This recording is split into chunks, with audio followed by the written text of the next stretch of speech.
So you scroll through your morning news feed, right? And I mean, it just feels like watching this massive, exhausting game of tug of war. Yeah, absolutely. We're basically conditioned to think that conflict is the natural gravity of the world. Like, you drop an apple, it falls. You put humans in a room, they compete. Right. We treat competition as this biological baseline, Mhm. and we frame cooperation as, this fragile artificial structure we have to constantly guard so it doesn't just collapse. Exactly. But today's deep dive is about a book that just flips that entire assumption upside down. We're looking at Boris Krieger's 2025 book, A Unified Theory of Self-Organizing Systems. Which is a pretty dense text. I mean, it sits right at the intersection of physics, biology, and sociology. Right. And our mission today is to unpack its most radical premise, that conflict is actually the anomaly and, well, cooperation is the default state of nature. Yeah, and the foundation of Krieger's argument here is something he calls Law Zero. It dictates that in any peer system, meaning a scenario where agents share an environment and interact repeatedly over time, cooperation acts as the default attractor. Wait, so if cooperation is an attractor, does that mean we're biologically magnetized to it?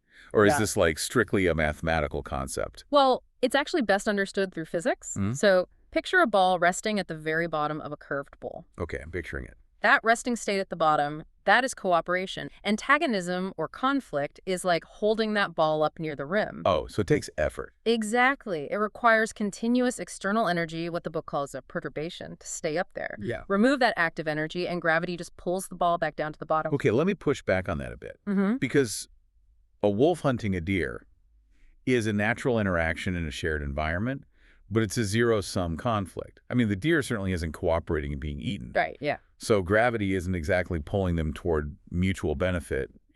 That's a great point. But the key phrase in Law Zero is peer system. Hmm. A wolf and a deer are not peers Because they want different things. because they have asymmetric survival constraints.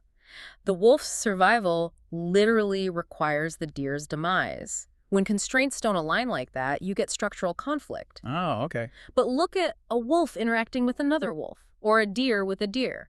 They share the exact same environmental constraints. Right, so their behavior naturally falls to the bottom of the bowl. Exactly. They cooperate to survive. It's the baseline. But humans are peers, though.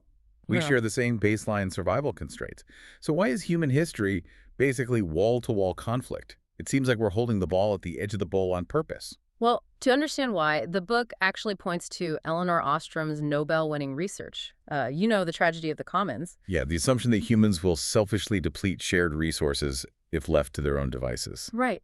But Ostrom found that for centuries, local communities successfully managed Spanish irrigation systems and Swiss alpine forests without destroying them. Wow, really? Yeah, they did this because their survival was mathematically linked. Farmers had to look each other in the eye daily.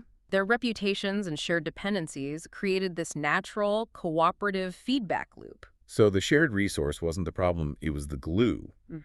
Then what breaks that natural loop? Outside intervention, like when a distant government or an external market intervenes to manage the resource, they usually introduce, say, blind quotas or privatize the land. Which removes the personal stakes? Exactly, and the peer accountability. It turns neighbors into competitors fighting over an artificial limit. That intervention is the perturbation. It's the hand pushing the ball up the side of the bowl. You got it. That is fascinating because modern society operates like a factory for these perturbations. I mean, think about social media algorithms. Oh, absolutely. They don't reflect human nature. They're engineered to reward outrage because division drives engagement.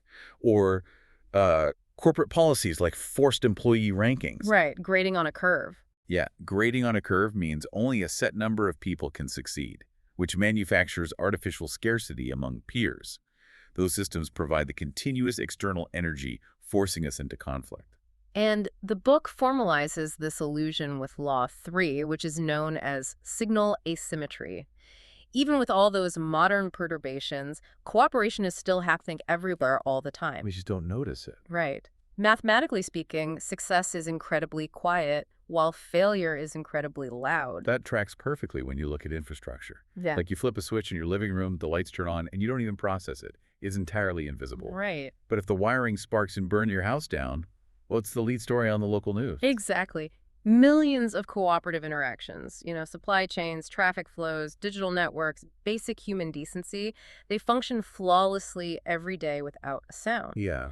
But the friction of conflict generates heat and noise, so it captures our attention. We end up mistaking the loud anomaly of a system breaking down for the baseline reality of the system itself. So humanity's default setting really is mutual benefit. When we collaborate, we aren't fighting our selfish nature or building some fragile utopia. We are simply letting go and returning to the bottom of the bowl. Right. The challenge isn't forcing people to cooperate. It is identifying and dismantling the artificial systems that force us to compete. We have to stop supplying the energy that maintains the antagonism. Exactly. We just need to let the ball drop. Which leaves you with a fascinating thought to carry forward. If true cooperation requires us to be peers sharing the exact same constraints, maybe world peace isn't about negotiating better truces. Maybe it's a design problem.